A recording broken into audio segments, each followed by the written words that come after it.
பாரத் நேயர்களுக்கு அன்பு வணக்கம்.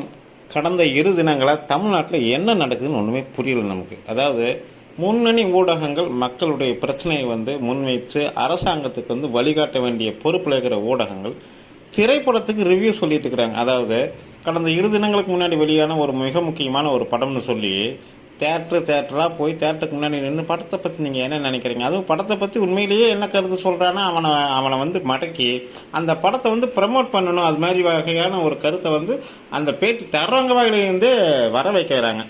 குறிப்பாக சொல்ல போனோம்னா அது நம்ம சிங்களான் அப்படின்னு ஒரு படம்னு நினைக்கிறேன். அந்த படத்துக்கு அப்படி ஒரு விளம்பரத்தை கொடுத்துட்டு இருக்கிறாங்க. சரி கிடையாது, தொலைதுன்னு விட்டா தஞ்சாவூர் கிருஷ்ணகிரி இந்த 2 பக்கம் 2 பாலியல் கூட்டு வன்புணர்வுகள் நடந்திருக்குது. இதை பற்றி பெருசாக எந்த ஒரு விவாதமும் எந்த ஒரு ஊடகத்துலையும் காணும். யாரா நீங்கள் அப்படிங்கிற மாதிரி கேட்க தோணும் நமக்கு. இவர் தெரியாது, இவர் தான் பிரிட்டிஷ் இளவரசர் சார்லஸ் அப்படின்னு கமெண்ட் பண்ணி சொல்லுவாருங்க. அதுமாரி அந்த டைரக்டரை தூக்கி தலைமையில் வைக்காத குறையாக ஆடிட்டு இருக்குது இந்த ஊடகங்கள். அதுவும் இன்னைக்கு ஒரு டைரக்டர் 10 நிமிஷம் பேட்டி தர்றார்.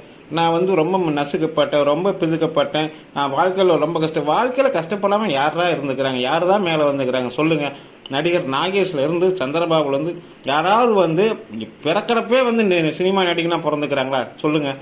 சூப்பர் ஸ்டார் ரஜினிகாந்த் அப்படின்னு புகழப்படுற கிட்டத்தட்ட 150 படத்துக்கு மேலே நடிச்சிருக்கிற ரஜினிகாந்த் அவர்கள் கூட தமிழ்நாட்டுக்கு மூட்டை தூக்கி கஷ்டப்பட்டு அப்புறம் ஒவ்வொரு ஸ்டுடியோவாக ஏறி இறங்கித்தான் முன்னுக்கு வந்தார் வாழ்க்கையில். இது மாதிரி யாரோ ஒரு டைரக்டர் திருநெல்வேலியிலேருந்து வந்தாராம, அவர் ரொம்ப சிரமப்பட்டாராம, அவர் எதுக்கு இவ்வளோ புகழ் வெளிச்சம் கொடுக்குறாங்கன்னு ப்ரமோட் பண்ணுறாங்கன்னு புரியல. சரி, இதே போல் சமுதாயத்துக்கு இப்போ சதுரங்க போட்டி செஸ் விளையாட்டு வீரர் பிரக்ஞானந்தா அவருடைய சகோதரி இவங்க உலக அளவில் புகழ் பெற ஆரம்பிக்கிறப்ப கூட இந்த ஊடகங்கள், இதே சோ கால்டு ஊடகங்கள் அவங்களுக்கு புகழ் வெளிச்சம் தர மறுத்தாங்க அப்படிங்கிறது குறிப்பிடத்தக்கது. அது மட்டும் இல்லாமல் அதுக்கு என்ன காரணம்னு நமக்கு அவங்க சொல்ல மாட்டேங்கிறாங்க.